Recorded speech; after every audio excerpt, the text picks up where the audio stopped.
Assalamualaikum warahmatullahi wabarakatuh. Di sini kami dari kelompok 2. Di sini kami akan menjelaskan tentang utang piutang menurut syariat Islam. Sebelumnya ada yang tahu gak sih apa utang piutang itu? Kalau belum penasaran, bisa disimak aja videonya sampai akhir ya. Jangan lupa di like, Komen, subscribe.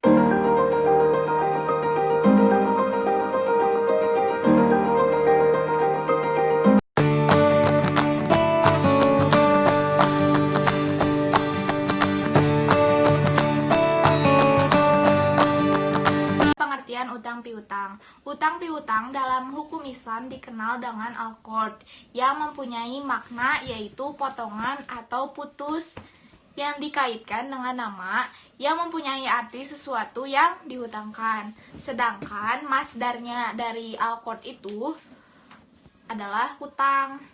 Lalu pengertian ulama yang memberikan pengertian tentang hutang piutang. Yang pertama adalah Hanafiyah. Utang piutang adalah sesuatu yang diberikan seseorang dari harta-harta yang memiliki perumpamaan untuk memenuhi kebutuhannya.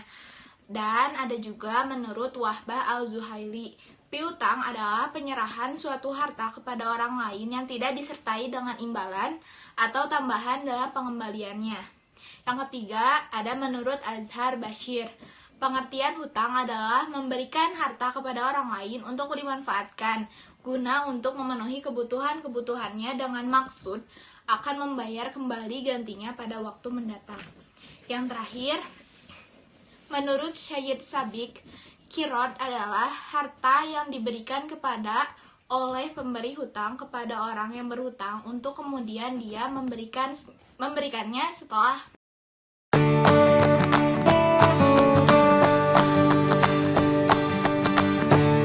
Hukum utang piutang pada dasarnya diperbolehkan dalam syariat Islam. Bahkan orang yang diberikan utang atau pinjaman kepada orang lain yang sangat membutuhkan adalah hal yang disukai dan dianjurkan, karena di dalamnya terdapat pahala yang sangat besar. Adapun dalil yang menunjukkan isyaratnya utang piutang ialah sebagai berikut.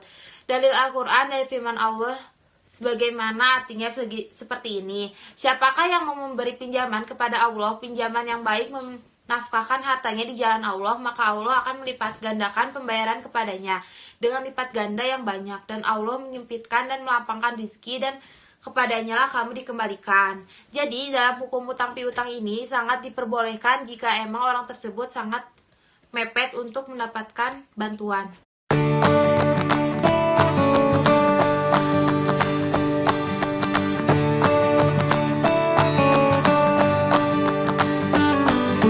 Ada peringatan keras tentang utang piutang. Menurut Rasulullah SAW merupakan penyebab kesedihan di malam hari dan kehinaan di siang hari. Utang juga dapat membahayakan akhlak, sebagai sabda Rasulullah SAW yang artinya, sesungguhnya seseorang apabila berhutang maka dia sering berkata lantas berdusta dan berjanji lantas memungkiri. Menurut hadis riwayat Bukhari. Kemudian Rasulullah SAW bersabda, akan diampuni orang yang mati syahid semua dosanya kecuali utangnya.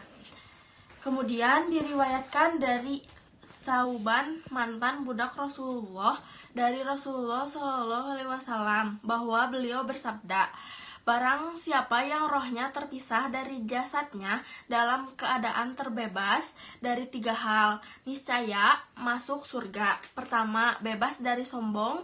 Yang kedua, dari khianat. Dan ketiga, dari tanggungan utang.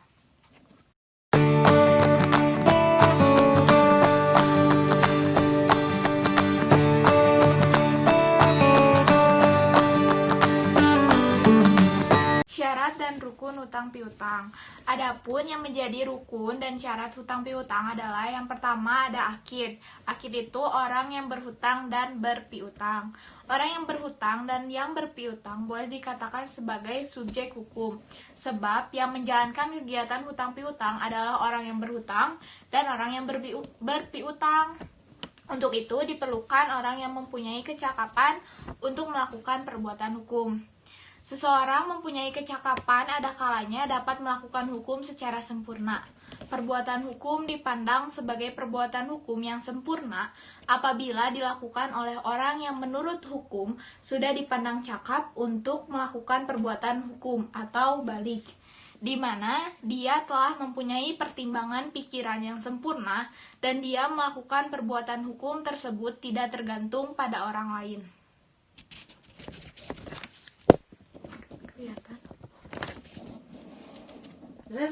Adapun syarat untuk menjadi akid, yang pertama orang tersebut telah sampai umur yang dewasa atau balik, yang kedua berakal sehat, yang ketiga orang tersebut mau dan bisa untuk berpikir.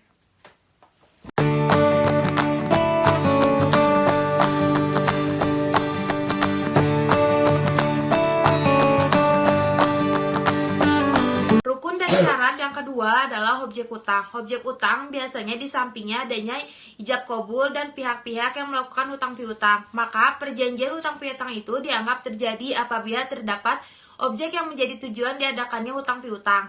Tegasnya harus ada barang yang dihutangkan. Untuk itu objek utang harus memiliki syarat-syarat seperti berikut. Yang pertama, merupakan benda bernilai yang mempunyai persamaan dan penggunaannya mengakibatkan musnahnya benda hutang. Yang kedua, dapat dimiliki.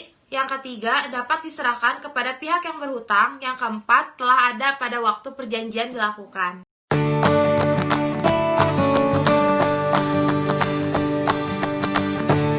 Kemudian, syarat dan rukun utang piutang yang ketiga yaitu sigat, yang artinya ijab dan qabul. Akad adalah perikatan antara ijab dan qabul yang menunjukkan adanya kerelaan dari kedua belah pihak. Sifat kerelaan itu bisa terwujud dan jelas apabila telah nyata-nyata diucapkan secara lisan oleh keduanya.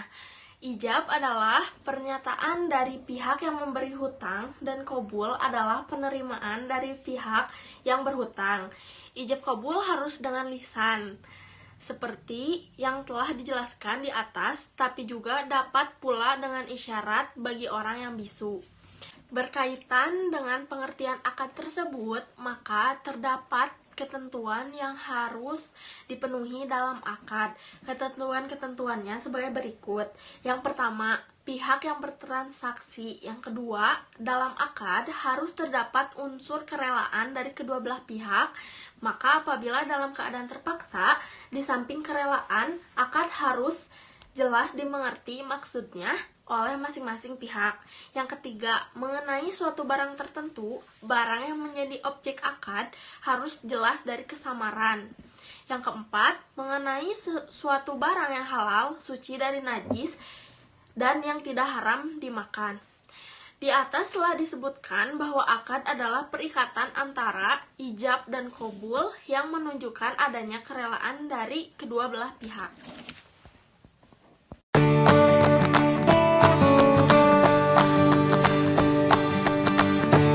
Selanjutnya ada prinsip transaksi muamalah. Islam membedakan antara ibadah dan muamalah dalam cara pelaksanaan dan perundang-undangannya. Ibadah pokoknya asalnya adalah statis, tidak boleh melampaui apa yang telah disyariatkan. Sedangkan muamalah asal pokoknya adalah merealisasikan kemaslahatan dalam pencarian dan kehidupan dan melenyapkan kesulitan mereka dengan menjauhkan perbuatan haram. Akad adalah pertalian ijab qabul. Ijab artinya pernyataan melakukan ikatan, dan qabul artinya pernyataan menerima ikatan, sesuai dengan kehendak syariat yang berpengaruh pada objek perikatan. Untuk terbentuknya akad perjanjian, haruslah memenuhi rukun dan syarat-syaratnya. Terdapat perbedaan pendapat para ulama fikih dalam menentukan rukun suatu akad. Jumhur ulama mengatakan bahwa rukun akad terdiri dari yang pertama, pernyataan untuk mengikatkan diri, sigot. Yang kedua, pihak-pihak yang berakad, al-muta'akidain.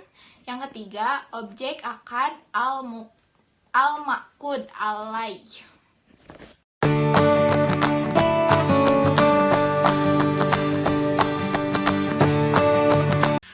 Adapun syarat-syarat umum suatu akad adalah yang pertama, pihak-pihak yang melakukan akad itu telah cakap bertindak hukum atau mukallaf. Yang kedua, yaitu objek akad itu diikuti oleh syara. Yang ketiga, akad itu tidak dilarang oleh nas, syara, Al-Quran, dan hadis. Yang keempat, akad yang dilakukan itu memenuhi syarat khusus yang terkait dengan akad itu. Yang kelima, akad itu bermanfaat. Yang keenam, pernyataan ijab tetap utuh dan sahih sampai terjadinya qabul.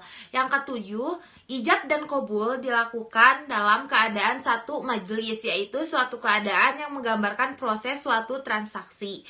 Yang kedelapan, yaitu tujuan akad itu jelas dan diakui oleh syara.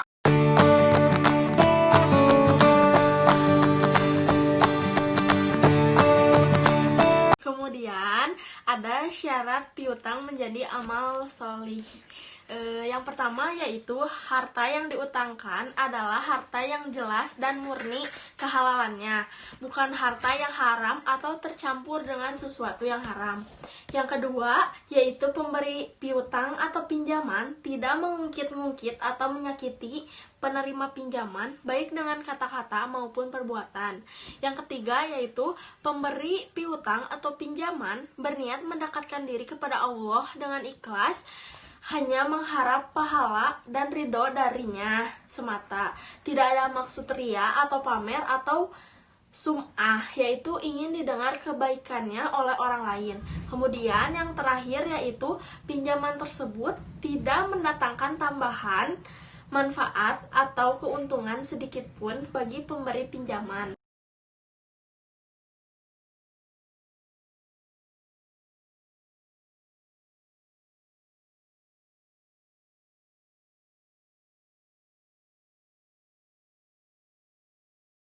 Terakhir ada adab islami dalam utang piutang. Yang pertama, utang piutang itu harus ditulis dan dipersaksikan sebagaimana dalilnya firman Allah Subhanahu wa taala, "Hai orang-orang yang beriman, apabila kamu bermuamalah tidak secara tunai untuk waktu yang ditentukan, hendaklah kamu menuliskannya, dan hendaklah seorang penulis di antara kamu menuliskannya dengan benar."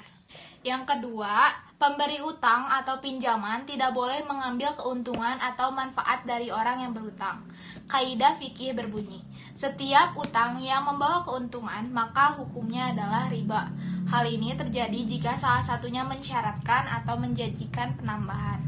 Yang ketiga, melunasi utang dengan cara yang baik. Yang ketiga ada melunasi utang dengan cara yang baik. Cara yang baik dalam melunasi utang adalah melunasinya tepat pada waktu pelunasan yang telah ditentukan dan disepakati oleh kedua belah pihak, pemberi dan penerima utang. Melunasi utang di rumah atau tempat tinggal pemberi utang dan semisalnya. Yang keempat, berutang dengan niat baik dan akan melunasinya. Jika seseorang berutang dengan tujuan buruk, maka dia telah berbuat zolim dan dosa. Di antara tujuan buruk tersebut seperti yang pertama, berutang untuk menutupi utang yang tidak terbayar. Kedua, berutang untuk sekedar bersenang-senang. Terus berutang dengan niat meminta, karena biasanya jika meminta tidak diberi, maka digunakan istilah utang agar mau memberi. Yang terakhir, berutang dengan niat tidak akan melunasinya. Yang kelima, ada berupaya untuk berutang dari orang solih yang memiliki profesi dan penghasilan yang halal. Sehingga harta pinjaman tersebut ketika kita gunakan untuk suatu hajat menjadi berkah dan mendatangkan ridho Allah. Sedangkan orang yang jahat atau buruk tidak dapat menjamin penghasilannya bersih dan bebas dari hal-hal yang haram. Yang keenam, tidak berutang kecuali dalam keadaan darurat atau mendesak. Maksudnya, kondisi yang tidak mungkin lagi baginya mencari jalan selain berutang, sementara keadaan sangat mendesak jika tidak akan kelaparan atau sakit yang mengantarkannya kepada kematian atau semisalnya.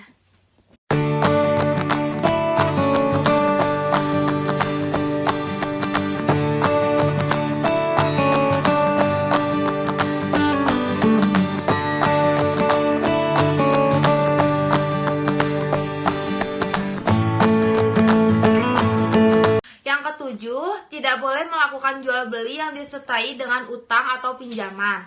Mayoritas ulama menganggap perbuatan itu tidak boleh memberikan syarat dalam pinjaman agar pihak yang berhutang menjual sesuatu miliknya, membeli, menyewa, atau dari orang yang menghutanginya. Yang kedelapan, jika terjadi keterlambatan karena kesulitan keuangan, hendaknya orang yang dihutangkan membayar utang dengan tepat waktunya. 9. Menggunakan uang pinjaman dengan sebaik mungkin, menyadari bahwa pinjaman merupakan amanah yang harus dia kembalikan. Yang ke-10, diperbolehkan bagi yang berhutang untuk mengajukan pemutihan atau utangnya atau pengurangan, dan juga mencari perantara atau syafaat untuk memohonnya. Yang ke-11, bersegera melunasi utang tersebut. Orang yang berhutang hendaknya ia berusaha untuk melunasi hutangnya agar segera dilunasi. Ia telah memiliki kemampuan untuk mengembalikan utang tersebut. Sebab orang yang menunda-nunda pelunasan hutang padahal ia telah mampu, maka ia tergolong kepada orang-orang yang zolim. Dan yang terakhir, 12, adalah memberikan penanggungan waktu kepada orang yang sedang kesulitan dalam melunasi utangnya setelah jatuh tempo. Nah, gimana video yang tadi? Udah pada ngerti belum? Semoga video tadi bisa dipahami sedikit demi sedikit. Dan juga semoga kalian bisa menerapkannya dalam kehidupan sehari-hari, bagaimana cara utang piutang menurut syariat Islam.